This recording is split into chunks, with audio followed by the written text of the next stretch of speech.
It's something you've probably never seen any other band do.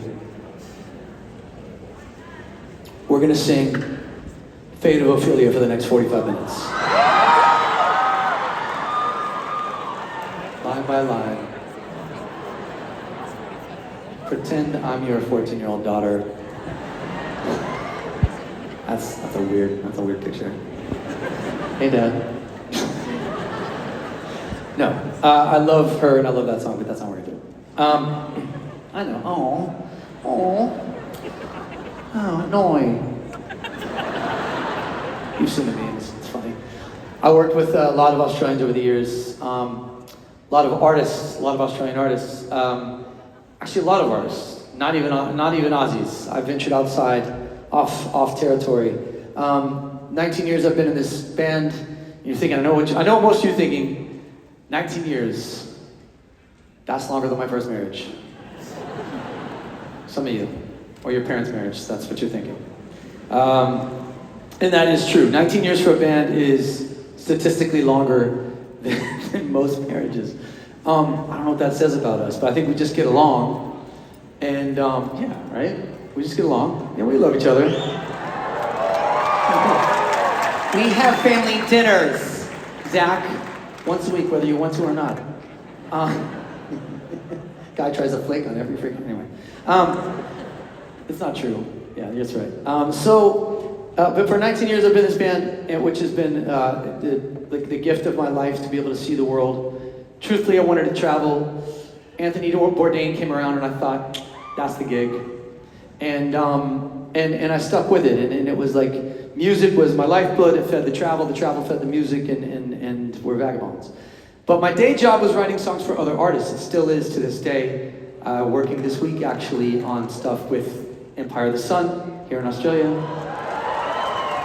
And Rosalia, a bunch of different people. And I work with a lot of artists and done a lot of songs that you just don't know that I did them, which is totally fine. There is the internet, you can maybe check it out after the show. Wait, what's his name again? This One Direction? Who is this? Come on, there's like 4 of you in here, you assholes, you know who you are. You came with somebody else, you're like, One Direction got back together? This is okay. Sick. Thought Harry was big. So, sorry to disappoint, but a lot of these artists I worked on 1989, Taylor Swift, Adele, 21, Ed Sheeran, Ozzy Osbourne, so many guys. I'm weird, I like all the genres, everybody from Tate McRae to Rosalia, and everybody from, let's say, if I'm gonna pull the weirdest thing out of nowhere, everybody from 21 Savage to Matt Corby.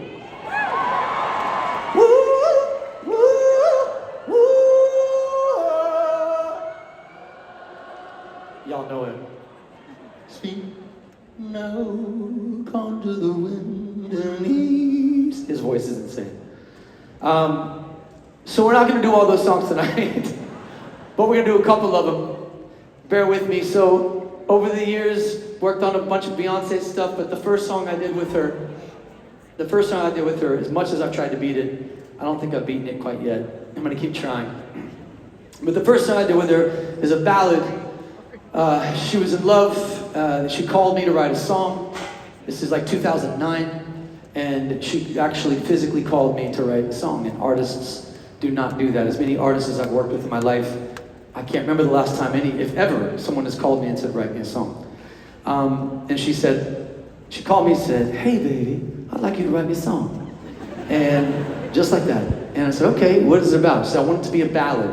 She's like, I like Apologize, I like Bleeding Love, I want you to do me something like As Good As That, but better. Literally, she said, but better. Thank you.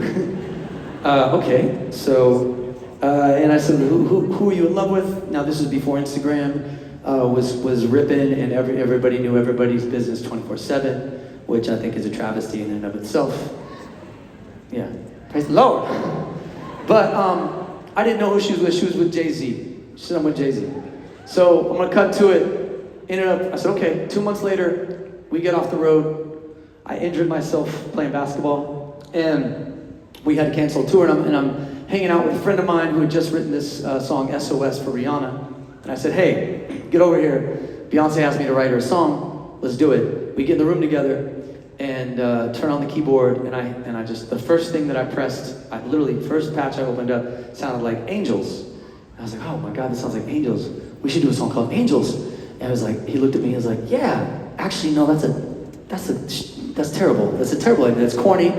And the first thing she said to me was, don't write me anything, don't make it corny. So I was like, all right, that's terrible. And then we were like sitting there staring at each other. And I think it's important that you know the origin of, not all songs, because that would ruin everything for everybody, but some songs, maybe you should know the origin. You're about to know the origin of Halo. So, we're sitting here going, yeah, you're thinking, did he write Single Ladies? Oh, Single Lady! Oh, Single Lady! No, I wrote the good one. Come on. Yeah. So, we said, what's the thing over the head? It's the halo. And long and short of it is, we sat there for the next 3 hours and hammered this thing out, just kind of staring at each other and looking at photos of Jay-Z and trying to be inspired. Genuinely, that's what we did. We pulled up a photo of Jay-Z on the computer and stared at him and just imagine, Evan, this man is our everything. We're gonna have his children. What do they look like? They look like that guy right there. They look like all of us. We are all Jay-Z, right? Okay.